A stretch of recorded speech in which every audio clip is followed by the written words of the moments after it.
Salam, salam sejahtera buat kita semua. Tuhan dipermuliakan, besar anugerah Tuhan. Kita boleh dipertemukan oleh Tuhan, semua oleh karena anugerah Tuhan. Terima kasih kalau saya mendapat kesempatan boleh melayani dan berdiri di depan ini.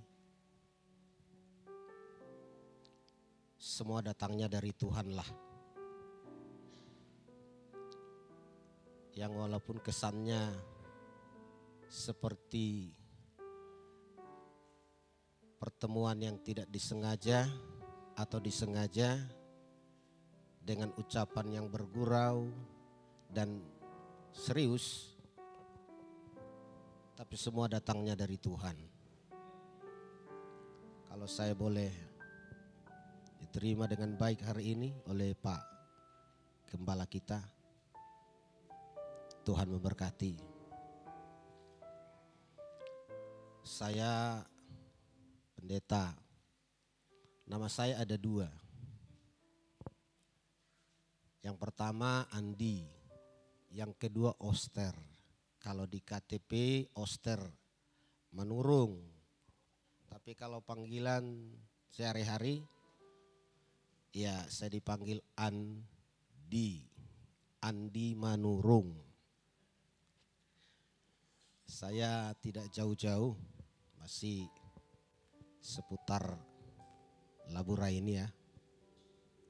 Terima kasih lah, beberapa saat saya boleh berdiri di sini merupakan sejarah bagi saya. Saya boleh menjadi saluran berkat Tuhan di tempat ini. Kalau boleh, anak muda, bantu dulu aku.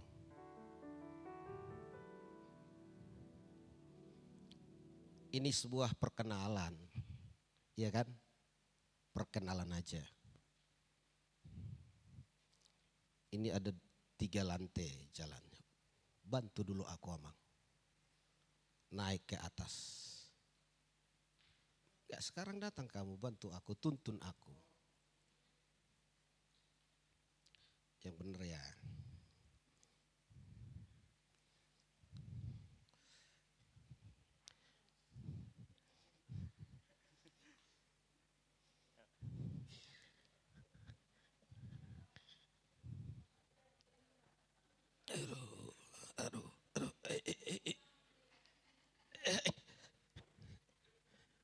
Oh, iya. Iya. Aku mau ke sini ya. Iya, terima kasih. Terima kasih ya. Ini perkenalan aja. Saya diseberangkan. Saya menyampaikan renungan firman Tuhan pada hari ini dengan tema La Apor. La Apor atau diseberangkan atau menyeberang. Tadi saya diseberangkan ya, karena jalan bertingkat. Diseberangkan, melewati waktu bersama dengan Tuhan. Kita memasuki tahun 2026. Ini artinya La Afor.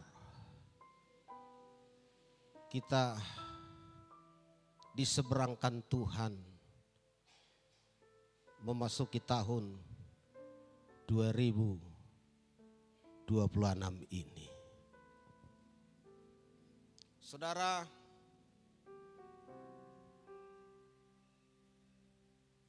perjalanan kerohanian kita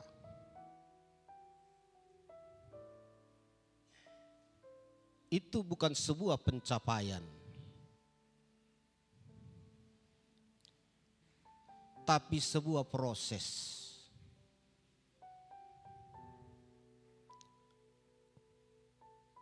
Ada banyak orang menganggap bahwa perjalanan hidupnya, perjalanan kerohaniannya dianggap sebuah prestasi. Tidak banyak orang yang jadi kecewa karena targetnya tidak tercapai. Tapi sebagian ada orang yang sangat berbangga-bangga karena pencapaiannya, karena prestasinya. Saya mau katakan bahwa apabila perjalanan hidup kita ini, perjalanan kerohanian kita, perjalanan pelayanan kita adalah sebuah proses, aku percaya hari ini mungkin tidak maksimal, hari ini boleh jatuh, tapi esok kita akan bangkit. Dan Tuhan oleh kemurahannya membuat kita boleh berhasil. Bukan soal jumlah, tapi bagaimana kita meraih jumlah. Dan janganlah bilangan menjadi ukuran kita. Yang saya sampaikan hari ini adalah bagaimana kita menjalani hidup ini dengan proses yang Tuhan berikan kepada kita masing-masing. Setiap kita diproses. Saya suka dengan apa yang saya sampaikan ini. Sebab saya sebagai seorang hamba Tuhan yang terus menerus diproses oleh Tuhan. Dari hari ke hari. Dan tidak selalu seperti yang kuimpikan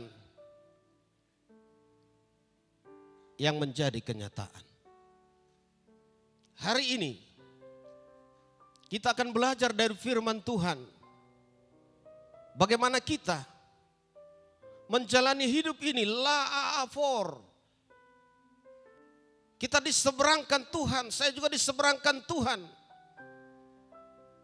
Tiba di tempat ini, bagaimana kita menyikapi, bagaimana kita menjalani, bagaimana kita merespon. Saudara,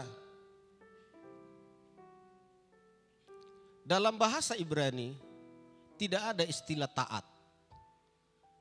Kaget ya? Dalam bahasa Ibrani yang ada adalah meresponi.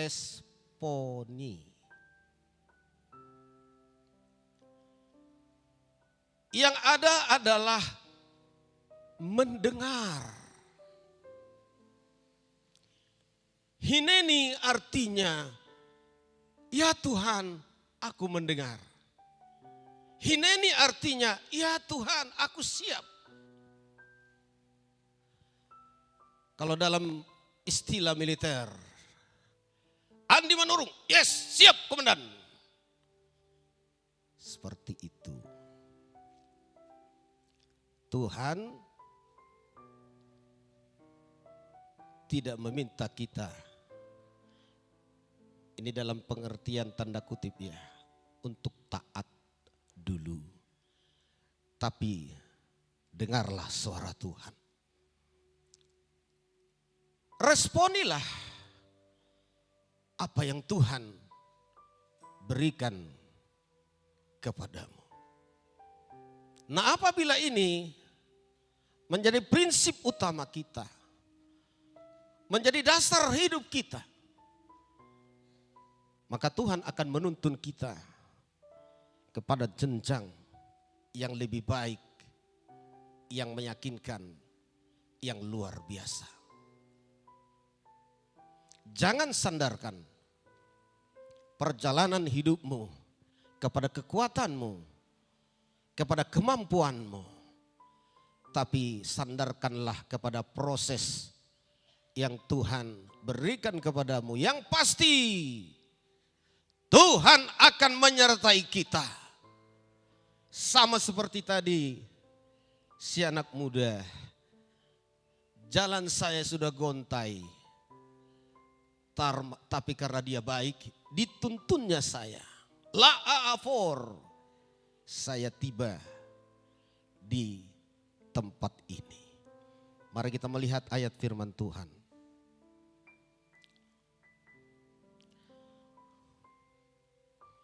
Dalam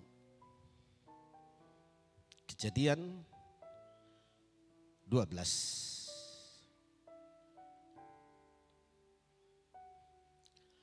ayat 1 sampai ayat 4. La'afor yang pertama yang saya sampaikan hari ini sebagai contoh adalah Abraham. Bagaimana? Dibacakan dulu ayatnya sama-sama kita. Mari sama-sama kita membacakan ayat ini. 2, 3 ya. Berfirmanlah Tuhan kepada Abram, pergilah dari negerimu dan dari sanak saudaramu dan dari rumah bapamu ke negeri yang akan kutunjukkan kepadamu. Aku akan membuat engkau menjadi bangsa yang besar dan memberkati engkau serta membuat namamu masyhur, dan engkau akan menjadi berkat. Aku akan memberkati orang-orang yang memberkati engkau dan mengutuk orang-orang yang mengutuk engkau, dan olehmu semua kaum di muka bumi akan mendapat berkat. Lalu pergilah Abram seperti yang difirmankan Tuhan kepadanya, dan Lot pun ikut bersama-sama dengan dia. Abram berumur 75 tahun ketika ia berangkat dari Haran. Contoh pertama, La'afor. Firman Tuhan yang saya sampaikan hari ini adalah Bapak Abram yang bertransformasi menjadi Abraham. Beda dengan saya tadi, panggilan saya Andi, tapi di KTP saya Oster. Yang dapat kita perhatikan dan dapat kita pelajari dari firman Tuhan pada hari ini adalah bahwa Bapak Abraham berhineni, mendengar dan meresponi suara Tuhan itu.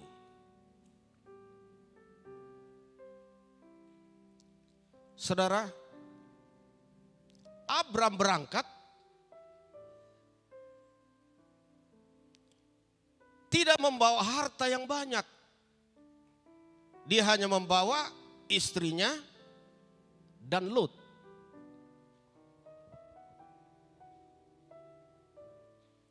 Abram tentu melewati sebuah sungai yang bernama Sungai Tigris. Tidak main-main ini. Dia harus menyeberang. Namanya Sungai Tigris. Abram tidak membawa modal yang banyak. Abram tidak membawa kompas. Dia tidak punya iPad. Ada yang punya iPad di sini?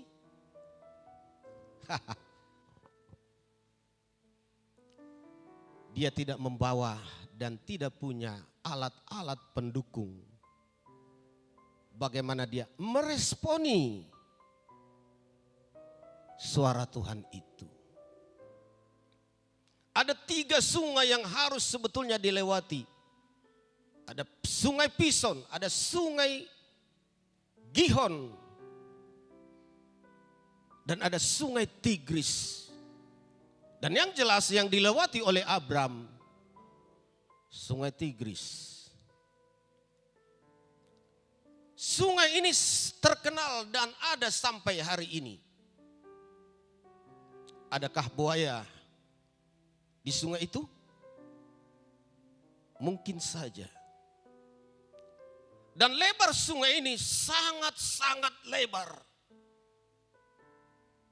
Adakah sampan yang menjadi alat transportasi? Kayaknya enggak ada. Tapi Abram menyeberang. Diseberangkan yang pertama istrinya. Baru Lot. Dan mungkin ada peralatan-peralatan yang dia seberangkan. Modal utama yang dimiliki oleh Bapak Abram hanyalah firman. Ya. Hanyalah firman. Kemana Abram berangkat? Firman Tuhan adalah petunjuk utama dari semua perjalanan imannya, perjalanan kerohaniannya, perjalanan hidupnya. Landasannya adalah firman Tuhan. Dan aku percaya bila firman Tuhan menjadi landasan hidup kita di tahun 2026 ini, Tuhan akan menyertai kita. Tuhan akan menuntun kita.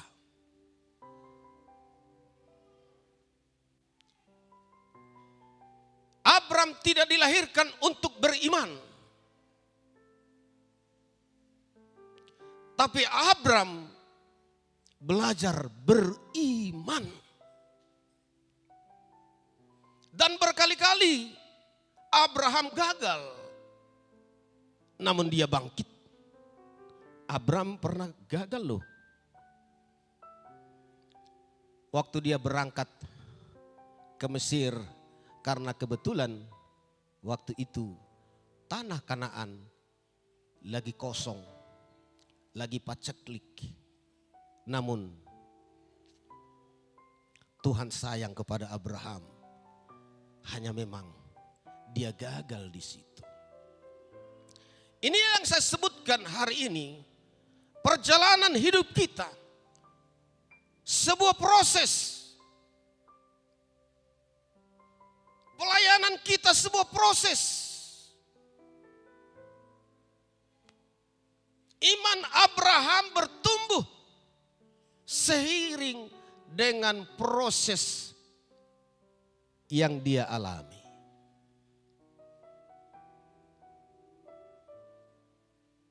Luar biasa panggilan Tuhan kepada Bapak Abram. Sehingga dia disebut Bapak orang percaya. Namun ingat, dia tidak ditakdirkan menjadi orang yang beriman. Tapi semua lewat proses demi proses yang luar biasa. Keluar biasaan daripada Abram adalah dia selalu hineni, selalu mendengar, selalu berkata, ya Tuhan, ini aku. Berarti ada kerendahan hati, ada keseriusan, ada ketundukan hati kepada Tuhan.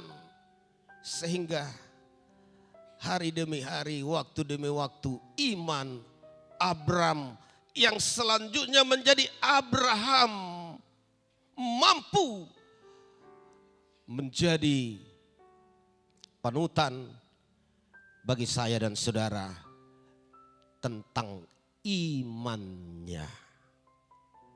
Amin. La'a Afor. Saya sampai hari ini sudah 20 tahun menjadi pendeta hamba Tuhan di penjara. Sebabnya tampang saya ini malu saya kalau ditampilkan di layar. Karena gantengnya kurang. Minus. Kenapa? Karena saya ini pendeta kriminal. Ya, pendeta di penjara di LP kelas 2 Aranto Perapat sudah 20 tahun. Jadi boleh dikatakan saya ini direktur sekolah Alkitab di penjara Aranto Perapat. Ada 5 pendeta tim kita melayani di sana.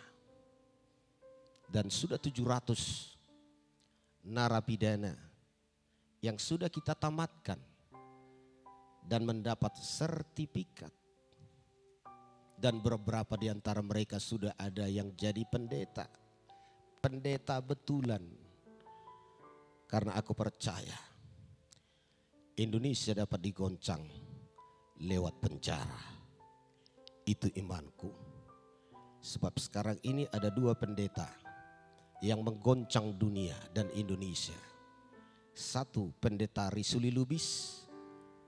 Beliau adalah mantan narapidana warga Labuhan Batu Utara ini. Dan teman-teman dia masih ada di penjara sekarang. Dan yang kedua namanya adalah Pastor Andi Simon. Dia adalah mantan narapidana Cipinang, Jakarta. Saudara, saya La'afor ke penjara, diseberangkan Tuhan saya ke penjara. Awalnya saya kaget. Kenapa harus penjara menjadi tempat pelayananku? Sampai 20 tahun, 2 kali seminggu saya ada di sana. Menempuh perjalanan yang sangat jauh. Apakah saya dapat gaji? Saya tidak mungkin berbohong. Saya tidak dapat gaji. Termasuk semalam saya pelayanan ke sana. Adakah yang memperhatikan saya? Di manakah letak keberhasilan pelayanan yang saya rintis, yang saya layani ini? Saya tahu. Saya diseberangkan Tuhan ke sana. Itu sebabnya dalam pelayanan ini saya tidak bersungut-sungut. Saya bangga menjadi pendeta penjara. Kalau saya mati nanti, ada penjahit guara silangi. Di nisan saya nanti, tak usah pala dibikin pendeta, menurung STH, MH, hau-hau dan lain sebagainya. Cukup tulislah di salib saya nanti, di atas kuburan saya, pendeta di sini dimakamkan pendeta penjara. Sudah merupakan kehormatan bagi saya disebut seperti itu.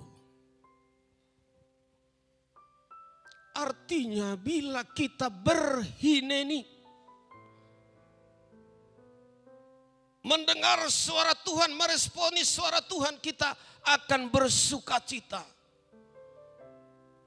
Tahukah saudara, kalau saya pelayanan di pedalaman sana, Saya pasti dikasih amplop. Walaupun seberapa, ya puji Tuhan. Tapi 2 kali 1 minggu saya pelayanan ke penjara LP kelas 2 Rantau Perapat. Saya tidak dapat apa-apa, tapi sukacita saya luar biasa. Sukacita saya terkadang saya menangis naik sepeda motor. Gak main-main loh. Bahkan saya sering berbahasa roh. Jadi saya berbahasa roh bukan di gereja Amang. Saya banyak berbahasa roh sedang naik sepeda motor. Saya menangis bukan saat di gereja. Tapi saat saya pulang dari penjara, saya melihat para penjahat itu menangis. Menangis, menyembah Tuhan. Saya tidak cakap bohong. Kalau soal penyembahan bagi saya lebih enak di penjara. Kalau karena mereka menyembah di sana luar biasa, saya pun tewas rasanya melihat mereka. Waduh, begitu menikmati penyembahan itu. Begitu tulus hati mereka kepada Tuhan, yang walaupun mereka pulang masih ada yang melakukan kejahatan. Tapi yang aku lihat adalah saat mereka beribadah, air mata banjir. Bagaimana mungkin saya pulang bersungut-sungut? Saya pulang menangis. Saya pulang berbahasa roh, naik sepeda motor. Karena ada Tuhan hadir dalam pelayanan itu. Indahnya La'afor menyeberangi waktu bersama Allah itu. Dia menyertai kita. Dia menuntun kita. Inilah semangat kita melayani Tuhan. Amin. Iya, doakan di bulan 2 kita akan buka sekolah Alkitab di penjara LP kelas 2A Rantau Perapat. Bulan 2 ini ya akan datang. Angkatan yang ke-21. Haleluya. Kalau saya khotbah seperti ini, seperti senyap ku tengok ini. Saya sangat serius berkhotbah hari ini. Semoga roh saya hingga pada saudara.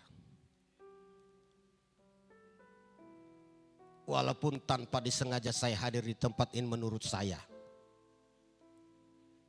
Tapi kerinduan saya, ada hinggap roh yang dari surga di hatimu. Kau sudah diseberangkan Tuhan ke gereja ini. Bapak Gembala kita diseberangkan Tuhan dari Jakarta sampai ke tempat ini. Nikmatilah perjalananmu dan jangan bersungut-sungut. Harapkan Tuhan yang akan membela dan menolong kita. Tuhan Yesus memberkati. Yang kedua,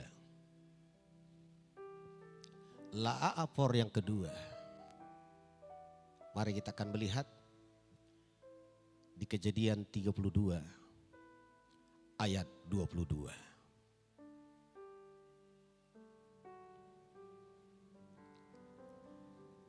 Pada malam itu Yakub dan ia membawa kedua istrinya. Kedua istrinya ya? Betul? Istri Yakub ada 2. Tapi ini atas ketentuan Tuhan. Jangan kita contoh itu. Ya. Kedua budaknya perempuan dan ke-11 anaknya dan menyeberang di tempat penyeberangan sungai Jabok.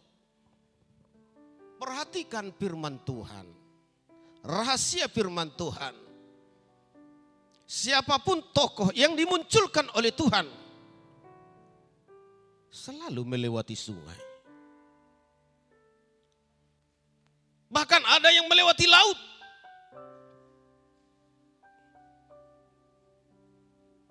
Perhatikan ini. Sungai Jabok harus diseberangi oleh Yakub. Dengarkan baik-baik. Kita harus menyeberang. Dan kita tidak boleh hanya, oh ini deras sekali airnya. Bagaimana mungkin saya melewati ini?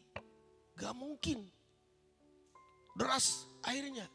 Banjir. Mungkin ada buaya. Mana mungkin. Tapi saya perhatikan dalam Alkitab. Selalu hamba-hamba Tuhan dibawa melewati sungai. Bukan gunung. Tapi sungai. Nah, apa yang dilakukan oleh Yakub ini tidak main-main ini. Dia punya kambing ribuan. Anaknya sudah mungkin sudah ada 11. Karena Benjamin itu lahir setelah dia keluar dari rumah pamannya. Kambing domba ribuan.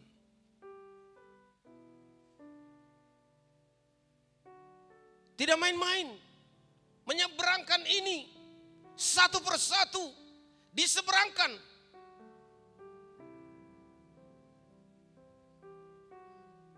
Ini berarti kita dilatih oleh Tuhan harus bisa menyeberang. Malange. Tahu Malange? Kalau kau tak tahu Malange lewat sungai mau kau.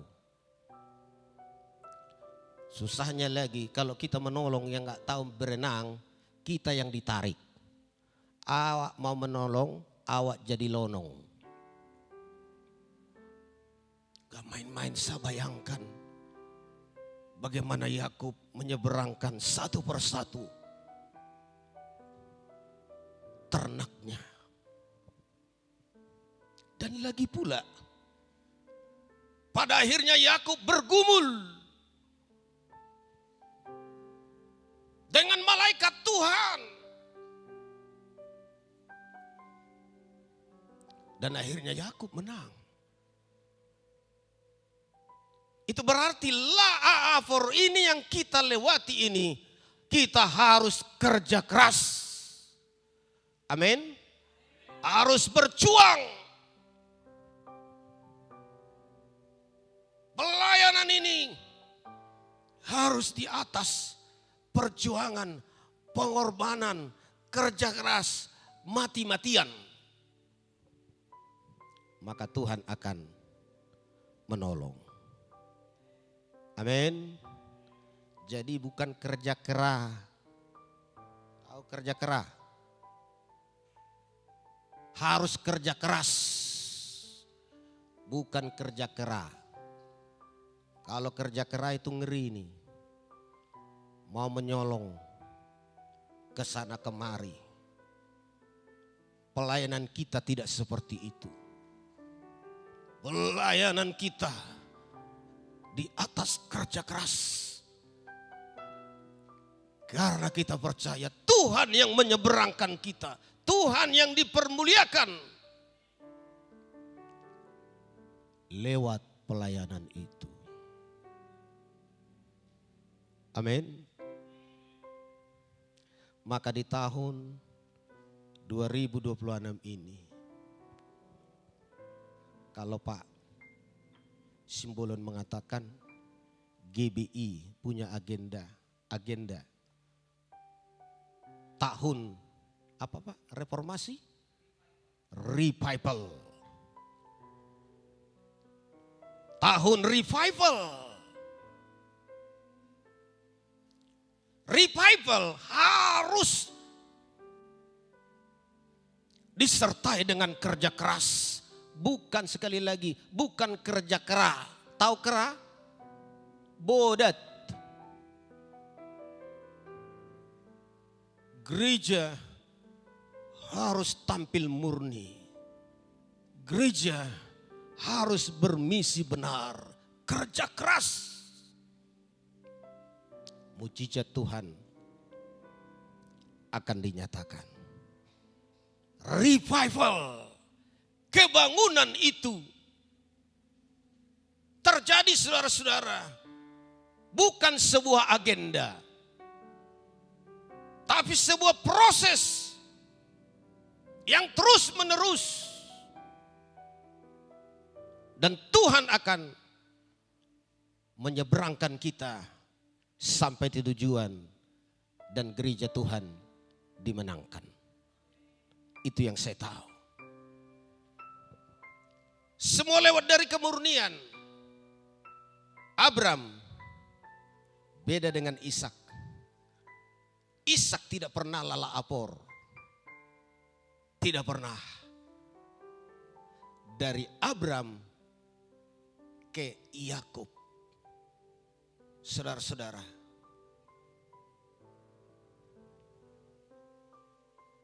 Yang ketiga.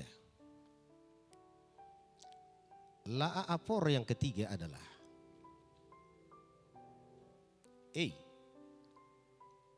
Orang Israel harus menyeberangi laut. Kalau tadi menyeberangi sungai masih enteng. Tapi ini menyeberangi laut. Lebih ngeri lagi. Laut apa yang dilewati oleh orang Israel? Laut Teberau. Laut Merah. Tetapi karena ada Tuhan. Dalam penyeberangan itu laut dibelah oleh Tuhan.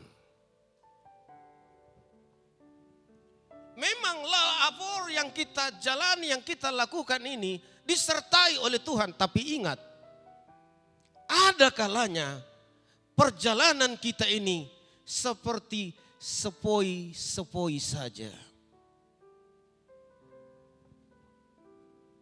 Ingat, revival itu tidak ledakan demi ledakan, menurut saya. Tapi revival itu step by step, proses demi proses. Yang pasti Tuhan ada di sana. Tuhan tidak meninggalkan kita. Dan aku percaya dengan prinsip yang benar, gereja kita di tempat ini diberkati Tuhan. Revival itu akan terjadi bila di hatimu ada hati yang membara. Ada hati yang sungguh-sungguh. Sama seperti saya katakan tadi, gak main-main loh. 20 tahun saya melayani di penjara sampai hari ini. Aku pikir aku tidak mampu lagi. Namun saya melihat pembelaan Tuhan yang luar biasa. Ya, selain saya pelayanan di penjara, saya juga gembala sidang ya. Saya gembala sidang. Gereja apa saya nggak perlu ceritakan. Saya tidak banyak orang nggak tahu gereja saya gereja apa. Bagi saya merek gereja adalah nomor sekian. Pendeta-pendeta boleh tahu, saya paling tidak menonjolkan nama organisasi. Kalau disebut saya GBI ya GBI. Kalau GPDI ya GPDI. Ya. Kalau gereja apa dibilang ya terserah. Namun Pak Acai pasti tahu saya gereja apa. Puji Tuhan.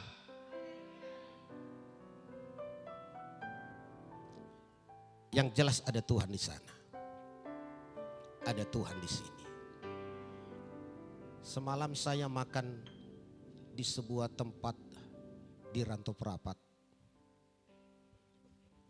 Ya, di samping sebuah gereja pula, gereja JKI Rantau Prapat, teman saya.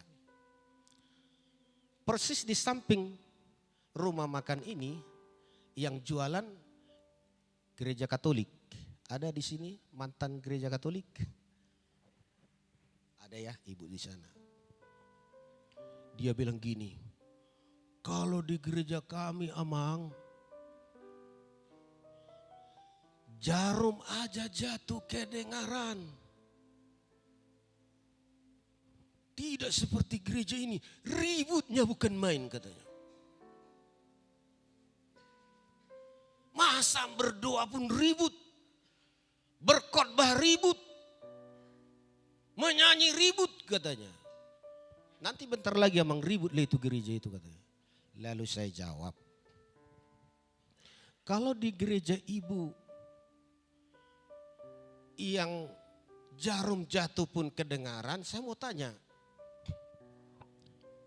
percayakah ibu Tuhan hadir di sana? Aku bilang, gak bisa jawab dia.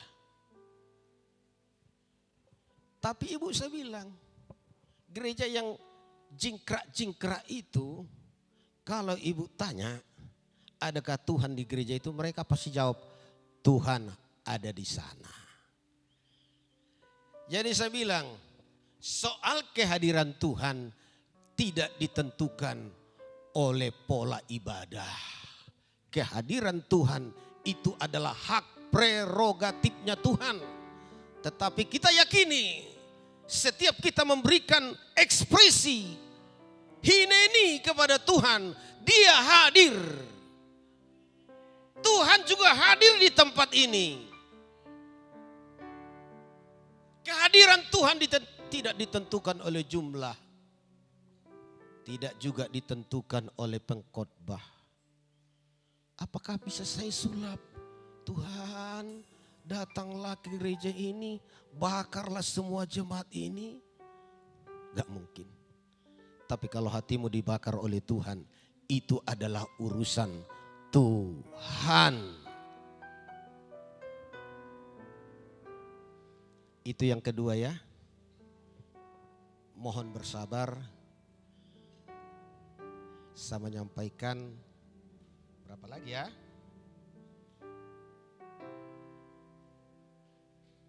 Satu lagi.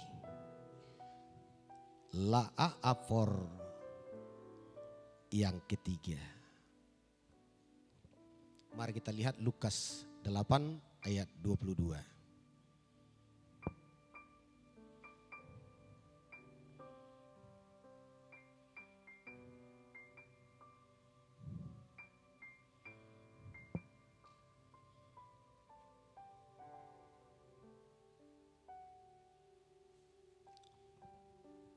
Mari kita baca bersama-sama ayat 22, 2, 3 ya. Pada suatu hari Yesus naik ke dalam perahu bersama-sama dengan murid-muridnya. Dan ia berkata kepada mereka, marilah kita bertolak ke seberang danau.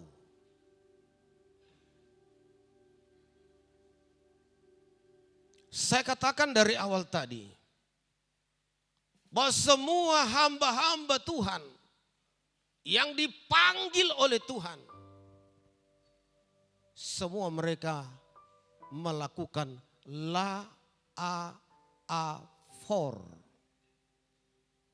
melewati waktu bersama dengan Tuhan. Bahkan pada akhirnya murid-murid Tuhan Yesus melakukan tugas inilah apor sampai ke ujung dunia. Sampai kepada kita. Ini sangat penting. Sangat fundamental. Bagaimana panggilan Tuhan itu dalam kehidupan kita masing-masing. Hari ini, adakah hatimu membara? Saya mau bertanya kepada anak-anak remaja hari ini. Maukah engkau berhineni, meresponi panggilan Tuhan? Coba angkat tangan dulu anak-anak remaja, karena saya lihat banyak anak remaja di sini. Coba angkat tanganmu. Pak Simbolon tak pala. Bukan anak remaja lagi. Angkat tangan. Semua, jangan separuh-separuh. Pertanyaannya, engkau sudah dipanggil oleh Tuhan? Angkat tangan terus.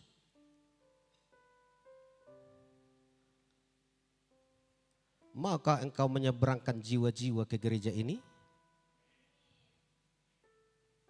Mau? Coba angkat tangan lagi. Maka engkau menyeberangkan la'afor jiwa-jiwa ke gereja ini? Angkat tangan tinggi-tinggi. Sungguh-sungguh? Amin. Hatimu harus terbakar untuk Tuhan. Yang mengangkat tangan datang ke depan. Kami mau berdoa untukmu. Silakan datang ke depan. Mari kita bangkit berdiri.